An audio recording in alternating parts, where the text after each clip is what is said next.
Knowledge and strength represent చేసే ఇద్దరు దేవుళ్ళు కూడా ఇక్కడే ఉన్నారు. అంతే.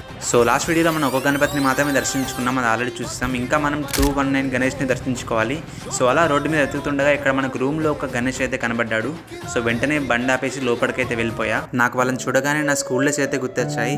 నేను నా ఫ్రెండ్స్ అందరూ కలిసి 5 years అయితే గణేష్ పండుగ చేశాం. నేనే కాదు, ఇప్పుడు హైదరాబాద్లో జాబ్ కోసం వచ్చిన ప్రతి ఒక్కరు ఏదో టైంలో ఆల్రెడీ స్కూల్లో చేసే ఉంటారు.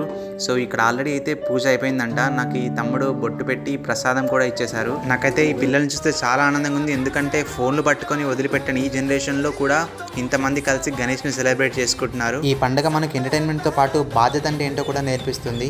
సో ఆ తర్వాత దారిలో వెళ్తుంటే 3వ గణేష్ని కూడా దర్శనం చేసుకున్నా. సో అక్కడైతే ఇంకా ఏం స్టార్ట్ అయితే చేయలేదు. అక్కడ కాసేపు ఉండి ఆ తర్వాత అక్కడి నుంచి అయితే స్టార్ట్ అయిపోయా. కొంచెం దూరం వెళ్ళగానే అక్కడ మనకి 4th గణేష్ అయితే కనిపించాడు. ఆ తర్వాత కొంచెం పక్కకి 5th గణేష్ అయితే కనిపించాడు. ఇంకా ఇక్కడ కూడా ఇంకేం స్టార్ట్ చేయలేదు. డెకరేషన్ అవన్నీ పెండింగే ఉన్నాయి. టీం అంతా డిస్కస్ చేసుకుంటున్నారేమో. వేరే ఏరియాకి వెళ్దాం అనుకునే గ్యాప్లోనే దూరంగా ఒక షెడ్ అయితే కనపడింది. దగ్గరికి వెళ్ళి చూస్తే అక్కడ కూడా ఒక గణేష్ అయితే ఉన్నాడు. శివుడి రూపంలో ఉన్న గణేష్ చూడండి ఎంత బాగుందో.